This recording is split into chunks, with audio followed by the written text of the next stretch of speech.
Bismillahirrahmanirrahim. Kita selawat dulu lah. Sallallahu rabbuna ala nuril mubin Ahmadal Mustafa Sayyidil mursalin. Sallallahu rabbuna ala nuril mubin Ahmadal Mustafa Sayyidil mursalin. Sallallahu rabbuna ala nuril mubin Ahmadal Mustafa Sayyidil mursalin wa ala alihi wa sahbihi ajma'in wa ala alihi wa sahbihi ajma'in. Uhaykum jami'an bitahiyatil Islam tahiyatan mubarakatan min indillah. Assalamu alaikum warahmatullahi wabarakatuh. Ila hadrati sayyidina wa habibina wa syafi'ina Muhammadin sallallahu alaihi wasallam wa ila arwahi abaihi wa ikhwanihi minal anbiya'i wal mursalin salawatullahi wa salamuhu alaihi wa alaihim ajma'in wa ala ali kulli wa sahabati wal qarabati wa tabi'in wa tabi'it tabi'in bi ihsanin ila yaumiddin wa ila arwahi walidina wa muallimina wa zawil huquqi alaina ajma'in wa khususan ila hadrati al-alim al-alamah Syekh Abdul Ghani Yahya wa Syekh Umar Yusuf syai'un lillahi lahumul Fatihah. A'udzu billahi minasyaitonir rajim. Bismillahirrahmanirrahim. Alhamdulillahi rabbil alamin. Arrahmanir rahim. Maliki yaumiddin. Iyyaka na'budu wa iyyaka nasta'in. Ihdinas siratal mustaqim. Siratal ladzina an'amta 'alaihim ghairil maghdubi 'alaihim waladdallin. Amin. Bismillahirrahmanirrahim. Dengan nama Allah yang Maha Pemurah lagi Maha Mengasihani. Alhamdulillahirabbil alamin. Segala puji tertentu bagi Allah, Tuhan yang memelihara dan mentadbirkan sekalian alam. Ar-Rahmanir-Rahim, yang Maha Pemurah lagi Maha Mengasihani. Syukur alhamdulillah kehadrat Allah Tuhan yang Maha Besar, serta selawat dan salam ke atas junjungan besar Nabi kita Nabi Muhammad sallallahu alaihi wasallam serta ahli keluarganya, para sahabatnya sekalian. Amma ba'. Berkata hukama, man sara ala darbi wasal. Barang siapa berjalan pada jalannya, pasti maka ia akan sampai.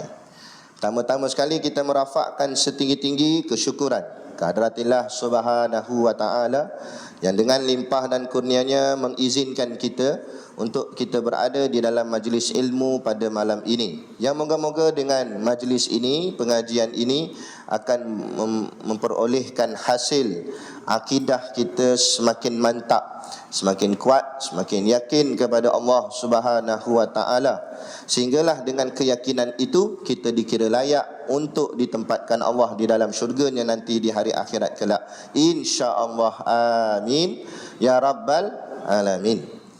Yang saya hormati pengerusi masjid dan seluruh saf kepimpinannya, para imam, para bilal, tuan-tuan siak yang tak dapat kita nak sebutkan namanya satu persatu, yang amat-amat disanjungi para asatizah, alim-alim ulama, tuan-tuan guru, ustaz ataupun ustazah yang hadir pada malam ini, mohonlah ditegur kepada hamba yang fakir dalam bidang ilmu ini, sekiranya apa yang disampaikan dan dikongsikan ada salah dan silapnya. Yang kita kasihi ayah-ayah, ibu-ibu, pemuda-pemudi muslimin dan muslimat yang dirahmati Allah sekalian. Kita sambung di wassalatu wassalam. Okay. Masih lagi di bahagian muqaddimah, tak habis lagi, 2 kali raya dah ni, tak habis lagi. Baik, kita sambung kitab kita, kitab Jawi lama, masih lagi di muka surat 3. Masih lagi di bahagian muqaddimah. Saya bacakan dahulu. Qala al-muallif rahimahullahu ta'ala wa nafa'ana wa iyyakum bi ulumihi fid daraini amin ya rabbal alamin. Kata pengarang kitab, Bismillahirrahmanirrahim. Alhamdulillahilladzi tafarrada bil wahdaniyah wa tanazzaha an musyabahatil hawadithi fil azaliyah. Wassalatu wassalamu ala sayyidil muwahhidina wa safwati rabbil alamina sayyidina Muhammadi wa alihi wa sahbihi ajma'ina. Baik, Bismillahirrahmanirrahim. Kita hurai dah dengan nama Allah yang Maha Pemurah lagi Maha Mengasihani. Alhamdulillahilladzi tafarrada bil wahdaniyah. Segala puji tertentu bagi Allah yang ketunggalan dengan keesaannya.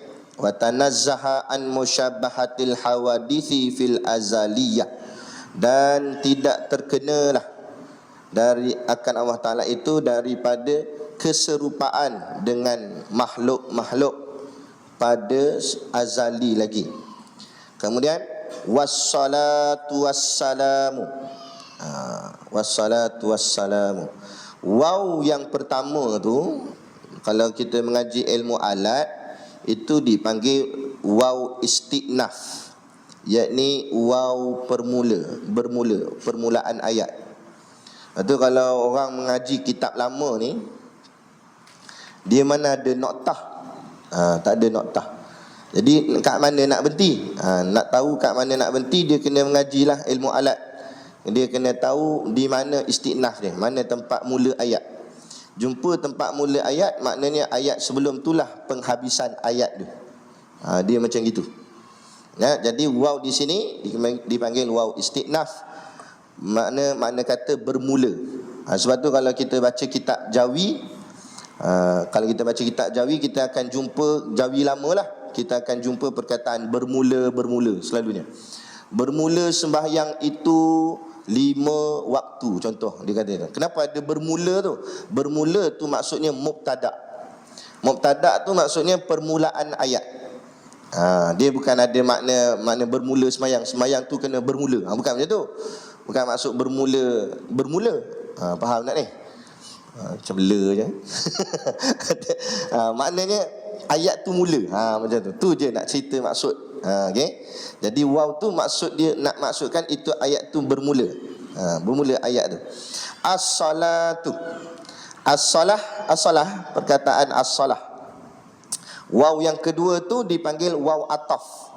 Ataf maknanya hubung, yakni dengan makna dan. Waw di situ makna dan. Jadi bermula rahmat. Salah tu nanti kita terjemahkan dengan makna rahmat. Nanti kita akan tengok, kita akan hurai. Dan waw yang kedua tu dan salam. Salam maknanya keselamatan. Jadi waw kedua tu makna dan. Jadi waw ni bila kita jumpa dalam Quran ke atau hadis ke, dia tak semestinya satu makna. Dia boleh banyak makna. Dia boleh jadi istinaf, permulaan ayat. Dia boleh jadi ataf dengan makna dan. Dia juga boleh jadi waw qasam. Qasam tu maknanya sumpah. Kan biasa kita dengar dulu, ada dah dulu kan, isu negara dulu, wallahi wabillahi watamwahi. Kan wa tu, tu dipanggil waw qasam. Muju ada gak kes tu, boleh kita belajar bahasa Arab. Gitu. Jadi tu panggil waw qasam, namanya waw sumpah. Macam Allah sumpah dekat dalam Quran, wal asri innal insana lafi khusr. Kan? Wal asri, asri tu masa, demi masa. Mana Allah bersumpah dengan masa. Allah akan bersumpah dengan nama makhluk. Jadi bila Allah bersumpah, nama yang disumpahnya itu makhluk. Tapi makhluk pula kalau bersumpah wajib bersumpah dengan nama Allah. Bersumpah dengan nama selain daripada Allah boleh merosakkan iman dia. Dan salah di sisi agama, tak boleh, haram hukumnya. Kalau buat juga maka berdosa. Kalau main-main boleh rosak akidah. Gitu. Baik. Jadi wassalatu wassalam, kita nak hurai dua kataan ni malam ni. Tengok sampai mana boleh hurai. Baik. Wow, tadi bermula as-salah. Okey, as-salah ni sebenarnya as-salah tu maknanya makna doa. Solah tu maknanya doa. Solah ni, as-salah ni perkataan tu ialah perkataan yang mufrad. Kita belajarlah sikit lah. Saya ikut kaedah pondok. Walaupun tuan-tuan tak pergi pondok, tapi pondok tu saya buat datang sini. Kita malam ni kita memondok lah. Jadi as-salah tu maknanya perkataan tu ialah perkataan mufrad. Dia dalam bahasa Arab ni dipanggil isim, kata nama. Kata nama ni dia boleh pecah kepada bilangan. Dia boleh jadi singular. Singular tu panggil mufrad, satu. Dia boleh jadi dua, dwi. Kalau dwi, dua, itu dipanggil musanna. Kalau tiga dan ke atas, 3, 4, 5, 6, 7, 8, tak kira lah, sampai 100 ke 1000 tak kira. Tapi bermula daripada 3 sampai ke atas, itu dipanggil jamak. Contoh mana contoh? Muslim. Muslim tu pendek satu batang kataannya, tetapi makna dia panjang. Kalau cakap Melayu, seorang lelaki Islam. Dan menunjukkan seorang, menunjukkan lelaki pula, betul menunjukkan lelaki itu Islam, itu Muslim, seorang lelaki Islam. Kerana kalau dua orang dia tak jadi Muslim. Kalau dua orang, perkataan dia akan jadi muslimani atau muslimaini. Itu dua orang lelaki Islam. Nampak? Daripada perkataan sudah tahu berapa orang dalam tu. Kalau ramai 3 dan ke atas, jamak dipanggil muslimina atau muslimuna. Nun dia tu baris atas, muslimina, muslimuna, muslimin. Itu yang kita doa tu, muslimin. Itu maknanya lelaki-lelaki Islam. Berapa ramai? Entah, aku tak tahu. 3 dan ke atas. Itu maksud. Kalau seorang perempuan Islam lain pula, muslimatun. Muslimatun, muslimah itu bagi muslimah, seorang perempuan Islam. Kalau dua orang lain, muslimatani atau muslimataini. Itu dua orang perempuan Islam. Kalau ramai, perempuan Islam ramai, 3 dan ke atas, muslimatun. Ma tu panjang, ada alif kat situ. Muslimatun. Itu maknanya perempuan Islam. Berapa ramai? 3 dan ke atas. Tapi kalau dia tu seorang lelaki Islam, tapi malah bangkit sembahyang subuh, itu panggil muslimut. Jangan tulis pula, itu saya tambah. Saya lagi sungguh dia tu muslimut. Tak ada, muslimut tak ada. Itu saya reka. Sebab dia geng selimut, malah bangkit sembahyang subuh. Kan? Tapi nak ceritanya, itu kaedah bahasa Arab. Samalah kat sini. Kalau as-salah maknanya satu, mufrad, doa. Tapi kalau solawatun, itu maknanya solat. Jadi kalau semayang maghrib dia panggil solah, as-salatul maghrib, salatul maghrib, semayang maghrib satu. Tapi kalau daripada subuh sampai ke isyak ada banyak kan, subuh, zuhur, asar, maghrib, isyak, 5, 3 dan ke atas, itu panggil solawatun. Maknanya solat. Itu yang kita panggil selawat. Jadi solah tadi makna doa, tapi satu. Tapi kalau solawat, doa. Sebab apa? Sebab dalam selawat itu mengandungi doa. Doa kita pada siapa? Baginda Nabi kita, Nabi Muhammad sallallahu alaihi wasallam. Mendoakan Nabi, itu makna selawat.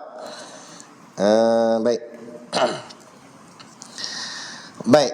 Kemudian lagi, selawat ini pula terbahagi kepada 3. Kan? Dalam ayat Quran Allah sebut, innallaha wa malaikatahu yusalluna 'alan nabi ya ayyuhallazina amanu sallu alaihi wa sallimu taslima. Kan? Selalu Tok Khatib baca kat dalam khutbah dia, innallaha wa malaikatahu yusalluna 'alan nabi, sesungguhnya Allah dan para malaikatnya berselawat ke atas Nabi. Ya ayyuhalladzina amanu, wahai orang-orang yang beriman, sallu alaihi wasallimu taslima, berselawatlah kamu ke atasnya dengan ucapan selamat dan sejahtera ke atasnya. Gitu. Ni maksud sini selawat itu ada daripada Allah, selawat itu juga ada daripada malaikat, dan selawat itu juga ada daripada kita orang biasa, kita semua. Tu.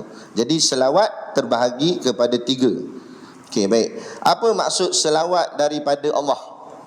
Inilah dia juga disebut satu-satunya amal ibadah yang bukan setakat kita buat, Allah pun buat. Kalau contoh semayang, kita semayang ni, kita semayang, Allah mana semayang? Kan? Mana pula Allah nak sujud-sujud dia siapa? Allah tu Tuhan. Kan? Kita puasa, Allah mana puasa? Allah bukan berhajat kepada makan dan minum. Tapi kita berselawat, Allah juga berselawat. Sebab itulah kedudukan selawat tu tinggi. Kedudukan selawat tu tinggi. Sehingga kan ada diceritakan di dalam kitab, masa saya duduk mengaji pondok dengan Tok Guru cerita.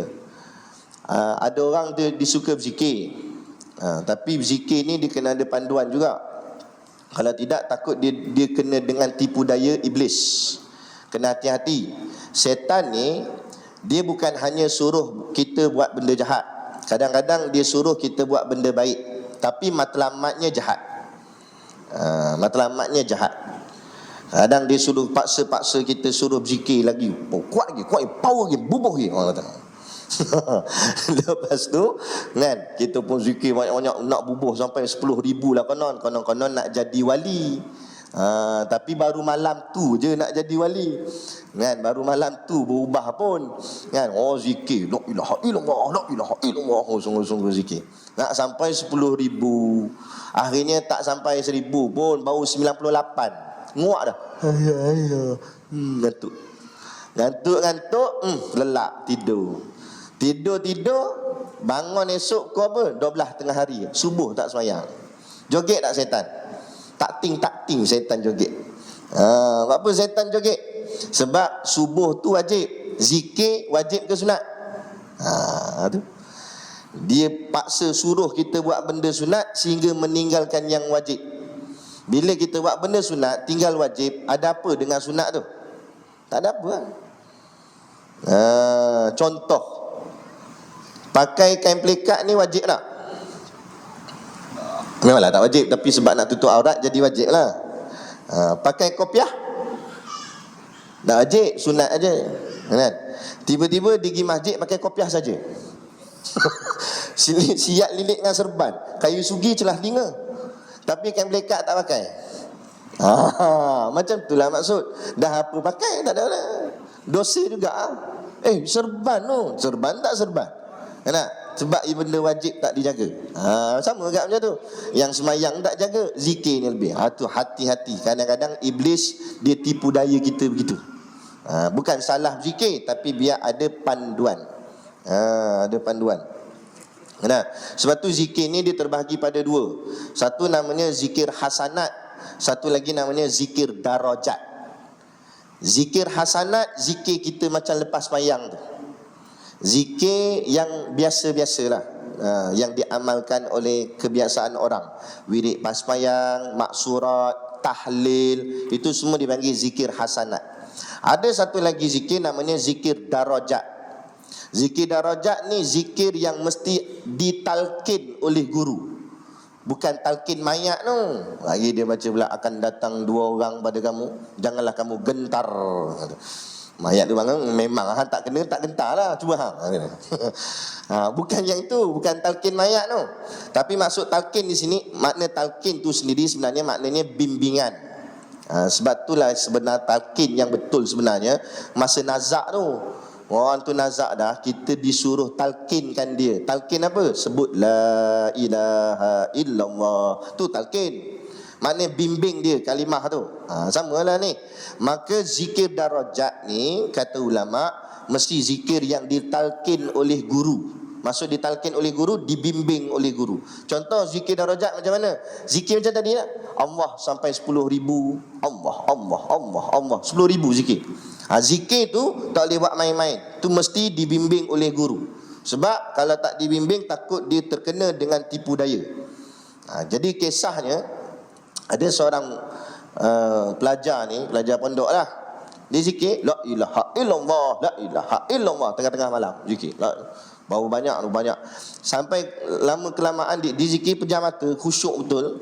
Zikir punya zikir, dia rasa bawah punggung ni tak rasa apa dah. Seolah-olah dia terbang. Tu. Ni Wahabi dengar marah dia.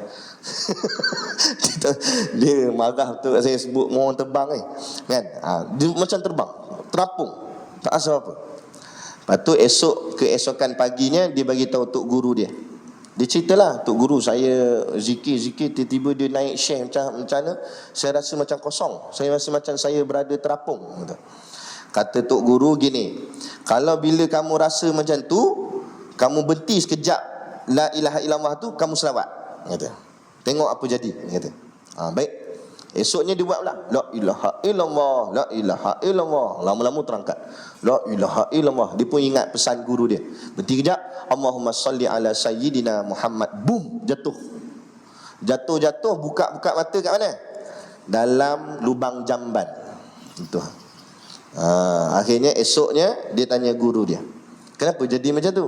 Kata guru dia, masa kamu zikir itu setan angkat kamu. Bukan kata zikir tu salah tak, tapi inilah perlukan panduan setan supaya nak rasakan dalam hatimu hebat. Hebat aku zikir sampai boleh terbang. Padahal yang angkat terbang tu setan tu.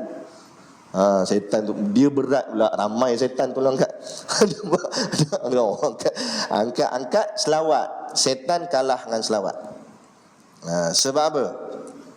Kalau Allah dia masih lagi orang cakap apa? Mengira Allah tu memang Tuhan. Setan takut dengan Allah, takut dengan Tuhan. Sebab Allah tu Tuhan dia. Dia tahu. Kan? Yang dia ingkar ni apa? Dia tak nak sujud kepada siapa? Nabi Adam alaihi salam. Yang dia anti sangat ialah kita semua, anak cucu cicit Nabi Adam alaihi salam. Sebab tu dia sedaya upaya nak rosakkan kita sampai ke akhir hayat kita. Selagi mana ada peluang, dia akan rosakkan kita. Tu dia marah sangat. Lepas tu dengan Allah, dia tak yakin Allah tu Tuhan. Lepas tu bila kita laungkan azan, disebut dalam hadis, setan jadi macam mana? Dia akan lari terkentut-kentut kerana takut dengar azan. Tapi ada orang dengar azan lagi tariknya selimut. Kan? Kawan setan tu ajak dia lari. Jom lari mat, lari mat. Kan? Dia kata relax atan azan je pun. Dia pun tutup selimut. Setan kata, siapa setan sini? Hang lagi power dia aku. Aku pun takut ke Allah, hang tak takut. Tu. Kan? Nak jaya pergi lah. Pergi kelak-kelak malam. Kan? Kita azan dalam tu. Tengok siapa kena baling. Kita tercampak keluar. Tak takut dia dengan azan. Setan takut dengan azan sebab dia kenal Allah tu Tuhan dia. Tapi dia tak suka kepada Nabi Adam dan keturunannya, termasuklah Nabi kita Nabi Muhammad sallallahu alaihi wasallam. Sebab tu bila dibaca selawat, kalah dia. Tu tinggi. Bukanlah nak masuk selawat tu lebih tinggi daripada kalimah la ilaha illallah. Tidak. Kalimah la ilaha illallah itu kalimah tauhid paling nombor 1. Tapi nak ceritanya dari sudut kelebihan selawat. Sebab tu jangan memperendahkan selawat. Selawat ni hebat. Macam tadilah kita sebut, bukan setakat kita berselawat ke atas Nabi, Allah juga berselawat ke atas Nabi. Kemudian apa maksud Allah berselawat ke atas Nabi? Maksud selawat Allah ke atas Nabi itu dengan makna selawat itu ialah rahmat. Itu makna dia. Apa makna rahmat? Rahmat asal perkataan daripada perkataan rahima, rahamim. Rahimah itu rahim artinya kasih. Jadi selawat itu bila disebut innallaha wa malaikatahu yusholluna ala nabi, sesungguhnya Allah dan malaikat berselawat atas Nabi. Maksud Allah selawat atas Nabi itu Allah merahmati Nabi. Apa maksud rahmat? Tadi kita sebut dah, kasih. Bermakna Allah kasih kepada baginda Nabi kita Nabi Muhammad sallallahu alaihi wasallam. Malah bukan kasih yang biasa-biasa, tetapi kasih yang paling tinggi. Sehingga kan dalam peristiwa Isra' wal Mi'raj disebut di dalam kitab Kifayatul Muhtaj karangan Syekh Daud Ibn Abdullah Al-Fatani, disebut dalam kitab bila ditanya, Allah tanya kepada Nabi Muhammad, mintalah apa kamu nak minta. Nabi tak terus minta. Nabi cuma bagi tahu apa yang Allah beri kepada nabi-nabi yang lain. Antaranya Nabi sebut, Nabi kata, engkau berikan gelaran Khalil kepada kekasihmu Nabi Ibrahim alaihi salam. Nabi Ibrahim, Allah bagi satu gelaran besar kat dia, iaitu dipanggil sebagai Khalilullah. Khalil itu maknanya kekasih. Jadi Khalilullah, kekasih Allah. Nabi Ibrahim, kekasih Allah. Lepas tu dalam 5 Rasul Ulul Azmi, tempat pertama memang Nabi kita Nabi Muhammad lah. Tempat kedua Nabi Ibrahim. Antara kekasih yang tinggi Nabi Ibrahim AS. Jadi Nabi kita mengadu kepada Allah, kata, Allah, engkau bagi kat Nabi Ibrahim gelaran Khalilullah, satu gelaran yang tinggi. Kan macam kita manusia ni kan, dia kalau dari segi keduniaan lah, dia ada darjat-darjat panggilan. Dia ada Datuk Seri, yang terbaru dia ada Tan Sri. Tu. Contohlah. Kena sekat pula. Kita puji, bukan kutuk. Kan? Itu makna nama-nama darjat. Bila kan ada darjat tu kan rasa hebat, rasa besar. Gitu lah. Tapi tu dunia, ni akhirat punya. Allah bagi Khalilullah pada Nabi Ibrahim. Bila Nabi sebut gitu, Allah pun balas balik kepada Nabi kita Nabi Muhammad, untuk engkau aku berikan gelaran Habibullah. Maka ulama berbahas antara Khalil dengan Habib, tinggi Habib. Habib maknanya kekasih yang teramat-amat dikasihi Allah, nombor satu sekali. Maka sebab itulah Nabi kita diangkat sebagai Sayyidul Anbiya wal Mursalin, penghulu sekalian Nabi, penghulu sekalian Rasul, ketua segala Nabi, ketua segala Rasul, nombor satu Habibullah. Sebab itu cucu cicitnya Nabi kita beri gelar akan nama mereka itu Habib. Kalau ramai kita panggil Habaib. Habib tu bukan nama dia. Habib tu gelaran. Kerana apa? Kerana mereka adalah cicit kepada Habibullah, kepada kekasihnya Allah, Nabi kita Nabi Muhammad sallallahu alaihi wasallam. Itulah makna selawat Allah ke atas Nabi, dengan arti kata rahmat, yakni kasihnya Allah pada Nabi, nombor satu.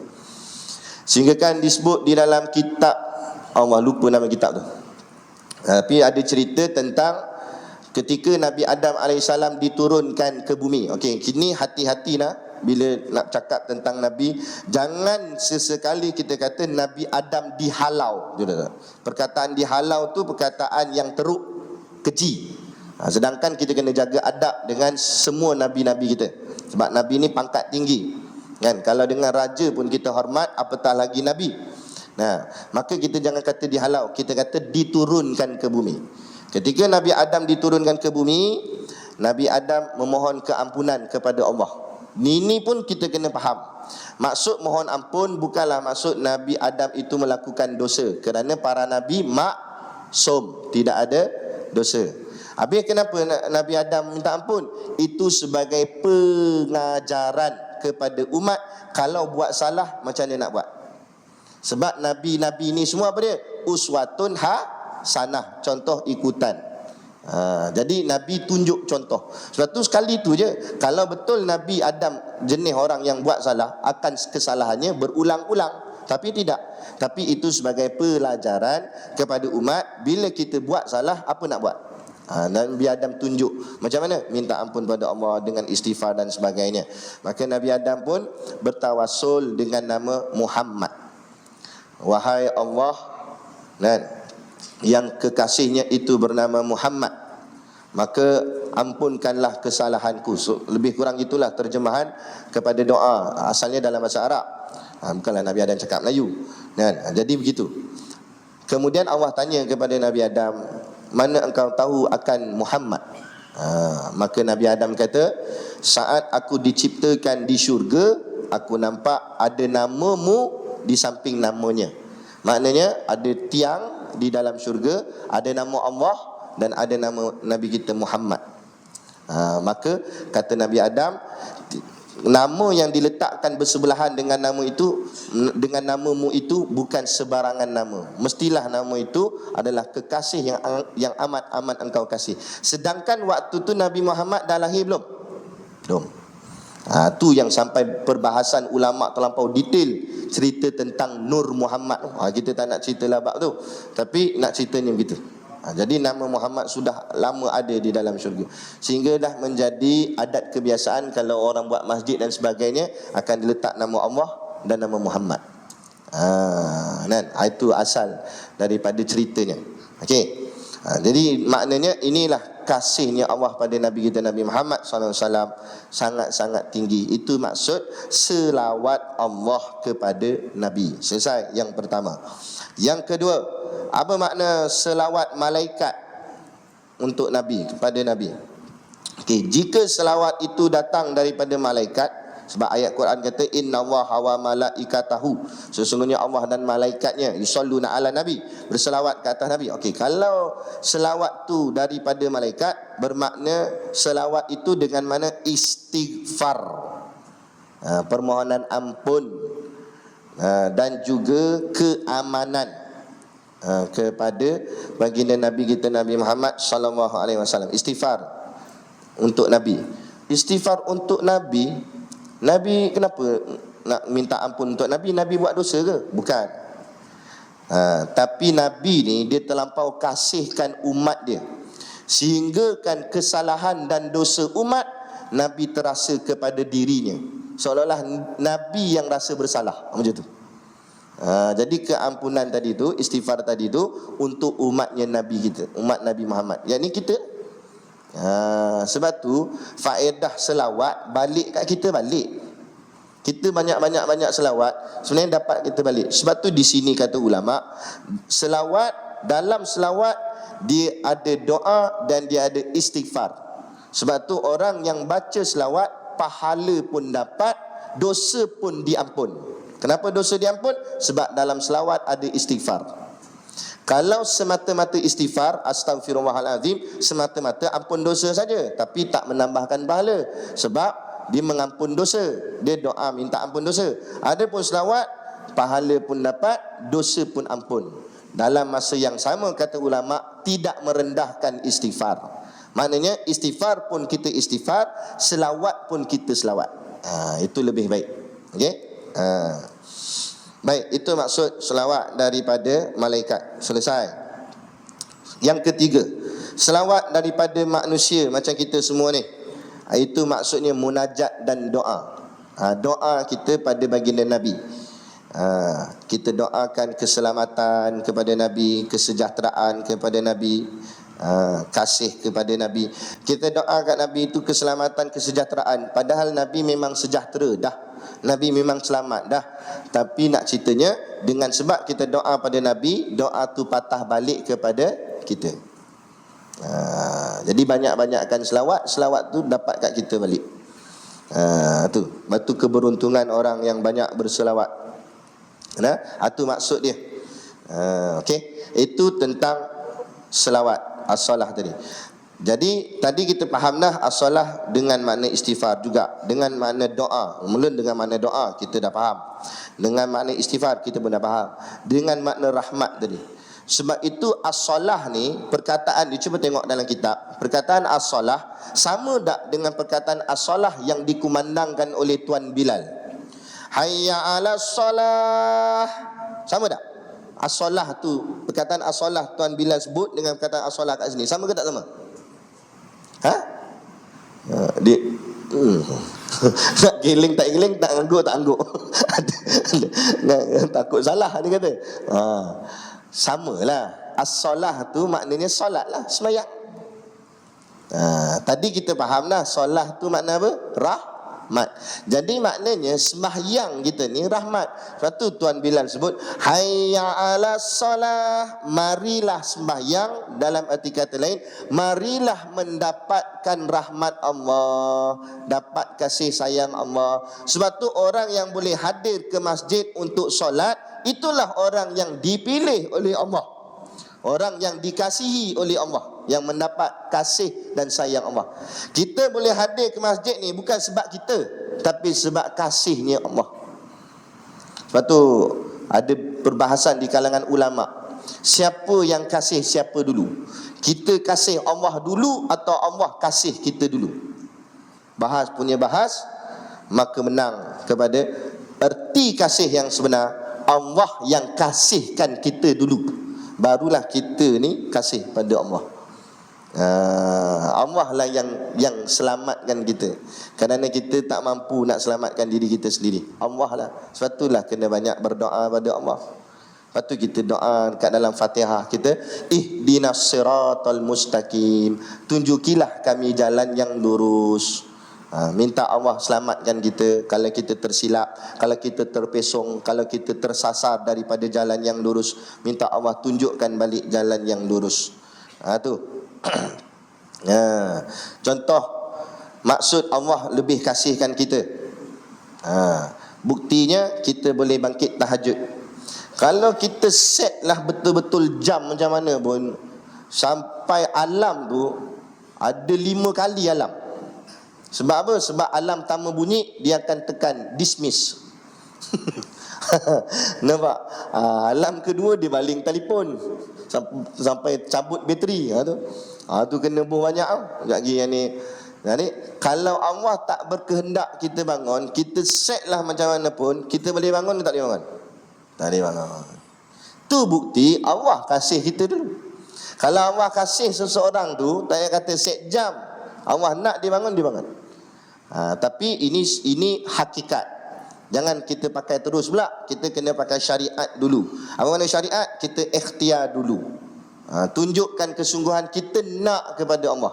Kadang-kadang Allah sengaja buat kita susah, sebab Allah nak uji, liyabluwakum ayyukum ahsanu amala. Siapa di antara kamu yang bersungguh-sungguh akan amalnya, ahsan amalnya, yang terbaik amalnya. Satu kadang-kadang Allah buat nak bangkit tahajud tu payah, tapi kita buat juga, kita usaha juga. Hari ni payah nak bangkit, esok bangkit lagi, cuba lagi. Itu sebab tu dalam ilmu tasawuf dia ada 2 makam. Satu dipanggil makam ahlul mujahadah. Ahlul mujahadah ni bila dia nak buat ibadat, dia terpaksa bermujahadah, bersungguh-sungguh lawan hawa nafsu. Dia paksa berhempah pulang, kadang-kadang mengantuk-ngantuk pun gini-gini semayang. Begitu. Tu yang sampai salah buka pintu. Ingatkan pintu bilik air, pintu almari buka. Nampak? Mujahadah tu. Tapi kalau dia kekal istiqamah, itulah mahalnya istiqamah. Sebab tu jangan pernah berputus asa. Selagi mana jalan kita tu betul, jalan kita tu baik, teruskan buat. Lepas tu kata hukama, saya baca awal kuliah ni, man sara ala darbi wasal. Barang siapa berjalan pada jalannya, jalan tu betul, wasal, dia tetap akan sampai. Mungkin sampainya tu lambat saja, tapi sampai tetap sampai. Macam nak pergi masjid ni, saya daripada Beruas, Perak, nak sampai ke masjid ni macam-macam cara boleh sampai. Sama ada naik kereta boleh, naik motor boleh, naik bas boleh, naik kapal terbang pun boleh. Kapal terbang tu bayar lepas, ataupun kapal terbang tu tengah lalu terjun aja kan. Macam-macam lah boleh. Jalan kaki pun boleh, tapi bezanya sampainya tu cepat atau lambat. Tapi kalau dia istiqamah, sekalipun dia jalan kaki, tapi dia istiqamah, jalan penat, berehat jap minum air, lepas tu sambung lagi jalan, dia tetap sampai tak? Sampai. Tapi sampai-sampai kuliah dah habis. Tapi tak apalah, sampai juga nak ceritanya. Itulah. Apa tu, terus berjalan, istiqamah, jangan pernah berputus asa dengan rahmat Allah. La taqnatu min rahmatillah, jangan kamu berputus asa daripada rahmatnya Allah. Jadi sembahyang ni lambang rahmat. Jadi usahakan, paksakan kita. Walaupun malas, datang enggak masjid, datang enggak. Lama-lama daripada duduk makam ahlul mujahadah, Allah akan ubah dia. Bila Allah tengok dia ni istiqamah lah, dia ni walaupun aku uji dia dengan susah, dia buat juga. Lama-lama Allah akan ubah makam dia daripada ahlul mujahadah kepada namanya ahlul inayah. Nama dia ahlul inayah ni orang yang telah mendapat pertolongan Allah. Bila sampai dapat pertolongan Allah, ibadah yang susah tadi dah jadi mudah. Tahajud senang, sehingga kan dah jadi kebiasaan bagi dia. Lepas tu ada orang dia puasa selang sehari, dipanggil puasa Nabi Daud. Hari ni puasa, esok tak, lusa puasa, esok tak, puasa, esok tak, macam tu. Sampai saya pernah jumpa satu orang tok guru, hari-hari dia puasa. Lagi dahsyat, dia cuma tak puasa 5 hari yang haram puasa saja. Macam hari raya tu, itu tak boleh puasa. Itu dia tak puasa lah. Tapi hari lain semua dia puasa. Orang kata kalau puasa hari-hari kurus keding lah. Tak, badan dia tak kurus sikit pun. Steady macam tu je. Malah dia buka puasa dengan 3 biji kurma je. Bukan makan macam kita 3 pinggan nasi lah. Dia 3 biji kurma. Kita 3 pinggan nasi lauk kurma. Dia 3 biji kurma je. Tapi badan steady. Sebab apa? Sebab yang menyihatkan tu bukan makanan. Allah. Dia dah sampai kepada makam ahlul hakikah. Dia yakin benar-benar sungguh pada Allah. Tapi nak sampai macam tu susahlah. Kan? Tapi tak mustahil. Kan? Jadi teruskan berjalan mendekati Allah. Istiqamah, jangan pernah berputus asa. Itu jadi solat itu lambang rahmat. Jadi nak tahu Allah sayang tak kat kita. Ini tok guru saya bagi tahu. Macam mana nak tahu Allah sayang ke tak sayang kat kita? Tengok kita sayang tak sayang dengan ibadah yang Allah kurniakan kat kita. Satu-satunya ibadah yang Allah bagi sendiri iaitu solat. Kalau ibadah lain, puasa, zakat dan lain-lain, perantaraan malaikat Jibril dengan wahyu. Tapi solat, Allah sendiri jemput Nabi naik ke langit, Allah sendiri bagi kat Nabi. Solat tu, maknanya solat ni hadiah yang sangat istimewa. Jadi kita kena ubah kedudukan mentaliti kita yang selama ni kadang-kadang kita anggap solat tu macam satu bebanan, sehingga kadang-kadang terkeluar di mulut kita, Allah asal dah baru pah mayang zuhur cepatnya. Seolah-olah kita rasa macam sembahyang tu jadi beban. Ubah, jadikan sembahyang itu anugerah, hadiah yang menyebabkan kita ternanti-nanti akan dia. Macam kita ternanti-nanti pemberian sesuatu. Lepas tu orang yang dah sampai kasih pada Allah ni, dia tak sabar nak solat. Bila habis sembahyang subuh, dia ternanti-nanti zuhur. Bila nak zuhur, tak sabarnya, dia kata. Bila masuk zuhur, dah sembahyang zuhur, dia ternanti-nanti asar. Bila nak sampai asar, ternanti-nanti maghrib. Bila sembahyang maghrib, ternanti-nanti isyak. Tu jap-jap dia tengok jam. Bila nak habis kuliah ni? Kata, aku nak sembahyang isyak. Tu maknanya dah sampai tahap kasih tu. Tahap kasih ataupun malah nak ngaji. Kan? Tu. Aduh, sayang dia pada ibadat. Itu tak? Bila kita sayang pada sembahyang, sayang pada ibadat, itu tanda Allah kasih kat kita. Lagi kuat kita kasih pada solat, lagi kuatlah kasih Allah kat kita. Tu dia punya simptom ataupun tanda. Sebab kita tak dengar suara daripada langit, aku kasih kat kamu. Tak ada lah macam tu, Allah tak cakap. Tapi tandanya apa? Tandanya dengan ibadat tu. Tandanya dengan solat tu. Sebab itulah solat ini adalah cerminan hidup seseorang. Nak tahu hidup seseorang tu macam mana, tengok solat dia. Kalau solat dia jenis cap alif but, tahu, kelam kabut, gelebak orang semayang, lajunya dia apa dibaca tahu, bismillahirrahmanirrahim, dolin, Maliki Yaumiddin tak dengar kan? Laju semayang. Kalau macam tu dia punya semayang, gopo gapah, cuba tengok hidup dia. Hidup dia kompom, bukan mungkin saya berani kompom. Hidup dia mesti gopo gapah tak? Kelang kabut, jap ni, buat ni tak kena, buat ni tak kena.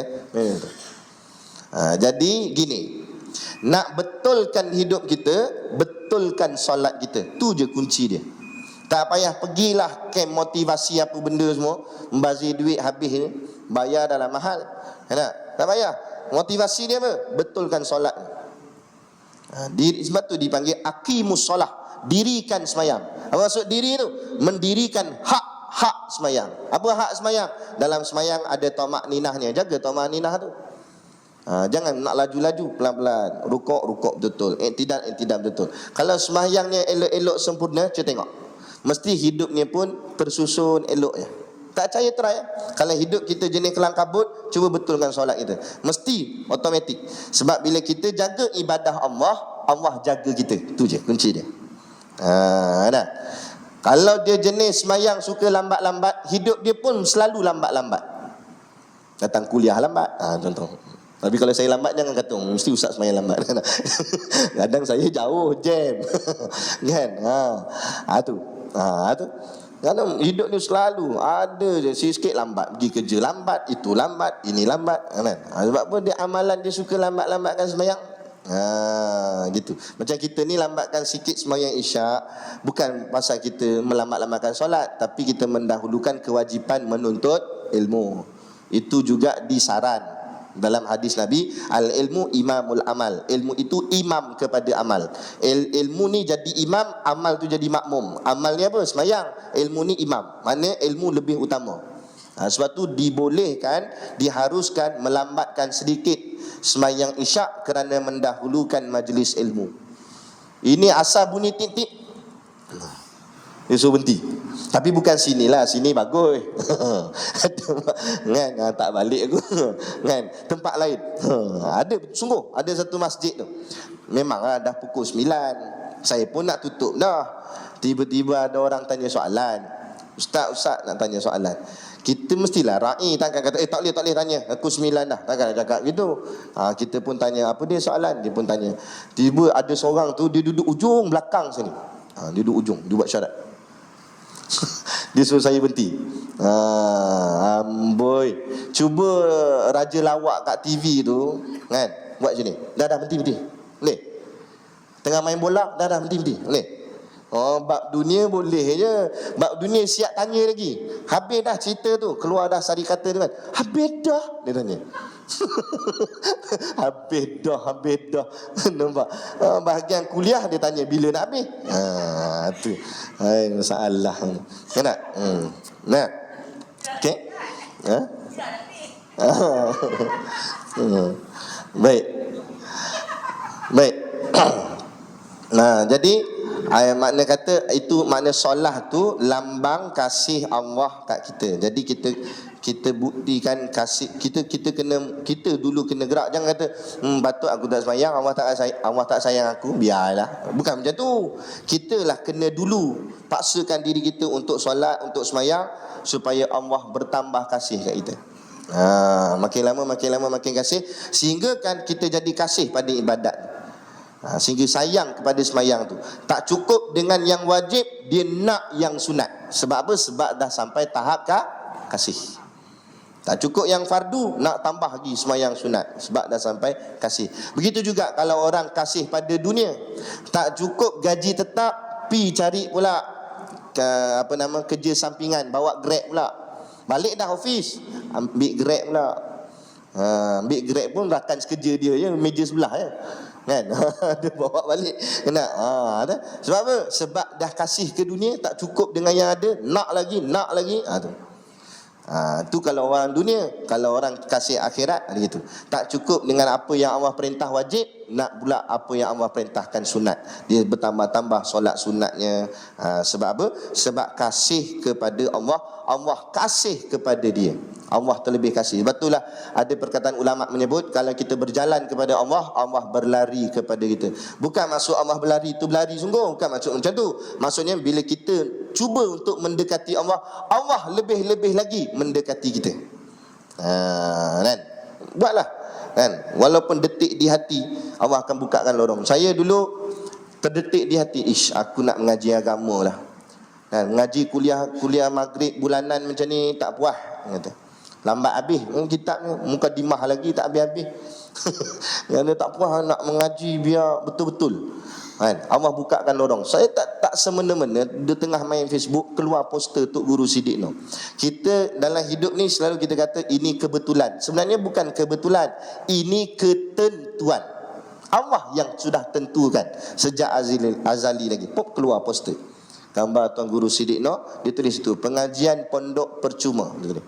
Lepas tu disenaraikan nama-nama kitab yang akan diajar di pondok. Satu habuk pun saya tak pernah dengar. Kitab apa ni? Kita pun ni yang aku cari sama ni. Ni itu maksud Allah mendengar isi hati kita. Bila kita nak pada Allah, Allah lagi nak kepada kita. Allah bukakan lorong dia. Lepas tu antara ayat yang Tok Guru saya selalu sebut di pondok, dia kata walladzina jahadu fina lanahdiyannahum subulana. Walladzina jahadu fina, siapa orang yang jahadu, bersungguh-sungguh nak kepada Allah, lanahdiyannahum subulana, maka Allah akan permudahkan jalan dia kepada Allah. Syarat kita dulu jahadu, kita dulu jihad. Apa makna jihad?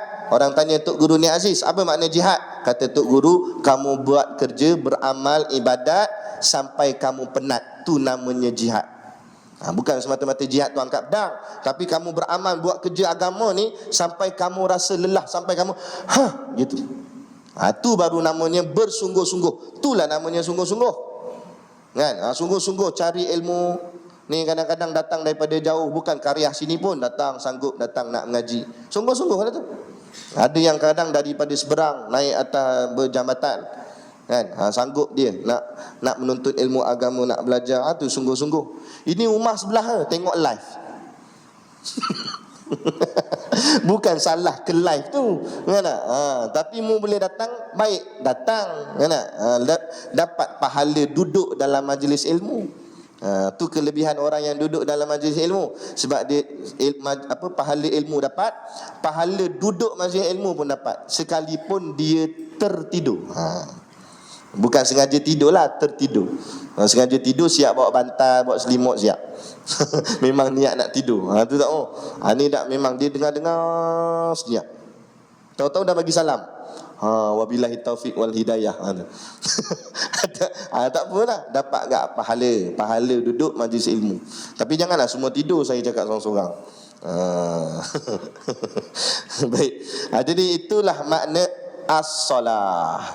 9 dah. Cadang tadi nak syarah sampai as-salam, tak dan. As-solah je malam ni. Ni balik kan bini tanya, dah tadi abang mengaji benda? Tahu, solah. Tu sepanjang-panjang tu huraian apa makna as-solah, supaya kita faham sembahyang kita ni apa. Sembahyang kita ni rahmat Allah. Jadi biar sembahyang itu bukan keterpaksaan, tapi sembahyang itu mahabbah, kecintaan. Sehingga kita kasih pada sembahyang tu. Buat elok-elok sembahyang, elok-elok hadir solat jemaah. Kalau sembahyang kat rumah ni gangguannya banyak, kata Tok Guru kami.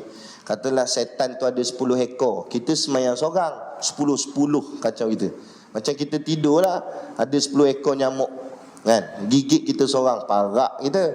Tapi kalau kita tidur 10 orang, 10 ekor nyamuk kena seorang seekor, jadilah, kan, tak ada teruk sangat kena. Gitu. Bila sembahyang jemaah ramai, setannya pun jadi dikongsi-kongsi lah. Nampak? Tak ada teruk sangat kena ganggu. Betul tak? Bila sembahyang seorang, tak percaya betul sembahyang kat rumah. Allahu Akbar. Tadi masak nasi tekan dah Swiss. Masak nasi lah, macam-macam. Nak kunci rumah hilang buh mana. Masa tu ingat. Allahu Akbar. Kat bawah meja. Baru ingat. Tadi sebelum sembahyang tak ingat. Sebab yang ingatkan tu setan. Dia nak bagi kita rosak fikiran kita dalam solat. Tapi kalau sembahyang jemaah, insya-Allah kurang sikit gangguan dia. Jadi hadir solat berjemaah, dan untuk buktikan kasih sayang kita pada Allah, sehingga Allah terlebih kasih kepada kita. Bila Allah sampai tahap kasih pada kita, kalau dah jadi kekasih, minta apa pun dah dapat. Macam awek cinta, kan? Abang kata nak bagi gitu, boleh, semua boleh, sebab tengah bercinta sakan gitu. Bila dah sampai tahap cinta pada Allah, minta apa pun dapat, insya Allah. Boleh. Jadi dah tu cukup tu. Tak usah banyak-banyak, nanti pening. Tepu banyak sangat pula. Solah dulu hari ni. Boleh dah? Lepas ni kita akan sambung salam. Bila nak habis tak tahu. Salam pula apa ni. Nanti kita akan kaitkan apa makna kaitan wassalah tu wassalam. Hari ni baru cerita as-solah saja. Lepas ni kita akan cerita as-salam. Tak apa, walaupun sikit-sikit, tapi fahamnya meluas, insya-Allah.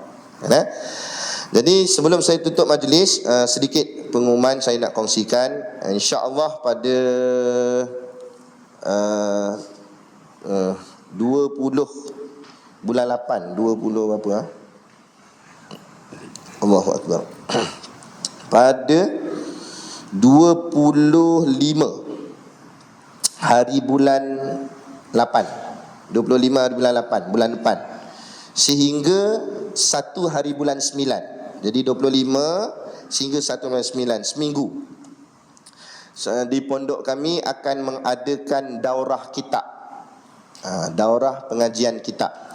Daurah ni maksudnya macam kita mengaji, ini kita mengaji kitab juga, cuma ni lambat, bacanya sikit-sikit sebulan sekali. Pula tu, kalau daurah dia akan baca laju dan dia akan fokus kitab tu saja sampai khatam. Jadi kita akan buat daurah seminggu pembacaan kitab Hidayatus Sibyan. Hidayatus Sibyan. Sebelum ni kita dah baca separuh bahagian tauhid sifat 20. Lepas ni dia nak sambung bahagian fiqh bab semayang, bermula daripada mengenal najis, macam mana nak nyucikan najis, lepas tu jenis-jenis air, ada air mutlak, air mustakmal, apa semua tu, belajar bab tu. Lepas tu sampai kepada bab semayang, takbir, macam mana syarat sah takbir. Sebab macam-macam orang baca kadang tak kena. Contoh, saya bagi contoh, dia gugur lafaz. Dalam mazhab kita Imam Syafi'i, sebutan mesti dengar di telinga sendiri. Sebutan kita, walaupun kita bukan imam, kita makmum, kita kena bunyi sikit, Allahu Akbar, gitu. Dan tak boleh gugur. Contoh orang gugur macam mana? Allah bar. Hu hilang, ak hilang. Bila hilang, tak sah semayang. Tu kena belajar tu. Jangan semayang saja. Sebab tu ada orang kata, alah Ustaz, asal dia semayang sudah. Tak betul. Kalau asal semayang, Syiah pun semayang. Jadi kita nak betul mesti semayang, tapi semayangnya kena betul. Baru diterima oleh Allah. Jadi macam mana nak betul? Kena mengaji. Dan kalau nak mengaji kuliah bulanan, takut lambat habis. Kalau nak cepat, jom kita pergi daurah. Kita akan baca kitab Hidayatus Sibyan ni dalam bab ibadat sampailah khatam kitab Hidayatus Sibyan. Bila khatam, kita akan turunkan sanad ijazah daripada Tuan Guru Siddiq Noh sampai kepada guru-gurunya yang atas. Kemudian kita akan baca bahagian doa ataupun muka surat akhir, kedua akhir, di makam pengarang kitab Hidayatus Sibyan tu Tuan Husin Kedah nama dia, Syekh Abu Abdullah Husin Nasir. Kita akan pergi makam dia dan kita akan baca muka surat akhir kat situ, muka surat kedua akhir, baca kat situ. Ini apa amalan khurafat ni pula ni kan, marah dia. Tak, ni bukan khurafat apa. Cuma kita buat ni sebab apa? Nak memperkenalkan generasi muda hari ni siapa ulama kita. Sebab makam-makam je ni dibiar-biarkan. Sedang kita tak tahu, itulah guru kita. Kita semayang betul hari ni, mereka lah yang ajar dulu. Berkat jasa mereka, walaupun mereka tak dapat apa-apa gelaran Tan Seri ke Datuk Seri ke apa-apa, tak dapat imbuhan apa-apa, royalty tak dapat, tapi inilah kesan jasa mereka kepada kita. Jadi biar kita kena kenal siapa guru kita. Laula murabbi ma araftu rabbi. Kalau bukan kerana guruku, takkan aku mengenal Tuhanku. Jadi itu tujuan saya buat. Dan kemudian 2 hari bulan 9 kita ada sambutan ulang tahun pondok kami. Jadi jemputlah datang untuk sama-sama meraihkan ulang tahun pondok kami yang ke-11 kalau tak silap saya. Yang ke-11. Kemudian pada bulan 9 tu juga, 25 hari bulan 9, saya akan terbang ke Mekah dan Madinah untuk mengerjakan umrah. Dan saya mengajak kalau ada tuan-tuan dan puan-puan yang berhasrat nak ikut sekali, jom pergi umrah bersama saya. Kita pergi ke Mekah dan Madinah. Dan kali ni kita nak buat satu kelainan dalam versi umrah kita kali ni. Kita nak buat yang dinamakan ziarah hijrah Nabi. Kita akan bawa dari mana perjalanan Nabi hijrah sampai ke Madinah. Ada satu tempat yang biasa kita dengar, Masjid Quba. Rupa-rupanya dalam catatan sejarah, kitab tarikh, kitab sejarah, ada satu tempat Nabi singgah semayang sebelum Quba lagi. Dan tempat tu terbiar. Jadi kita nak pergi tempat tu, kita nak ambil berkat, kita semayang 2 rakaat juga di situ. Moga-moga mana tahu dapat keberkatan, kesan daripada tempat sujud baginda Nabi SAW. Kemudian Nabi pergi ke Quba dan kita akan ziarah yang dipanggilkan Syariq Sunnah, jalan yang dilalui oleh Nabi SAW daripada Masjid Quba ke Masjid Nabawi. Jalan tu kita akan lalu. Di situ penuh dengan sejarah-sejarah yang tersembunyi. Jadi kita nak bawa ni supaya kita dapat kesan. Kita tak nak kita balik daripada umrah semata-mata selesai ibadah umrah sahaja, tapi kita nak dapatkan kesan daripada balik tu, supaya dapat kita menjiwainya. Balik kita berjuang untuk jaga agama ni, sebab kita tahu betapa susahnya Nabi dan sahabat untuk pertahankan agama ni, untuk sampai Islam kepada kita. Itu supaya bila kita balik tu biar ada kesan. balik tu. Bukan balik nonong kosong aja. Kan tak? Jadi biar ada kesan. Jadi insya-Allah siapa yang nak ikut sama, dan insya-Allah masjid akan bekerjasama dengan syarikat yang saya buat ni, yang travel kami ni. Masjid akan bekerjasama, dan malam ni kami akan ada mesyuarat dengan masjid. Apa-apa nanti boleh daftar dengan masjid. Untuk kalau siapa berminat untuk ikuti umrah bersama kami ni, insya-Allah. Jadi cukup sekadar tu yang dapat saya kongsi dan sampaikan. Moga-moga memberi manfaat kepada kita bersama. Kalau tak banyak pun sikit pun jadilah, insya-Allah. Jadi cukup sekadar tu. Wabillahi taufik wal hidayah. Wassalamualaikum warahmatullahi wabarakatuh. A'udzubillahi minasyaitonir rajim. Bismillahirrahmanirrahim. Alhamdulillahirabbil alamin. Wassalatu wassalamu ala asyrafil anbiya'i wal mursalin wa ala alihi wa sahbihi ajma'in. Allahumma taqabbal minna salatana wa du'aana innaka antas samiul alim wa tub alaina innaka antat tawwabur rahim. Allahumma ja'al dinana dinan nabi Muhammadin sallallahu alaihi wasallam, wa islamana islamal muslimin, wa imanana imanal mu'minin, wa salatana salatal khashiin, wa a'malana a'mal salihin, wa niyatana niyatal mukhlisin, wa dhunubana ya Allah dhunubal mustaghfirin, wa hayatana hayatal ulama, wa mautana bimauti syuhada, wa dikinal jannata ma'al anbiya'i alaihimus salatu wassalam.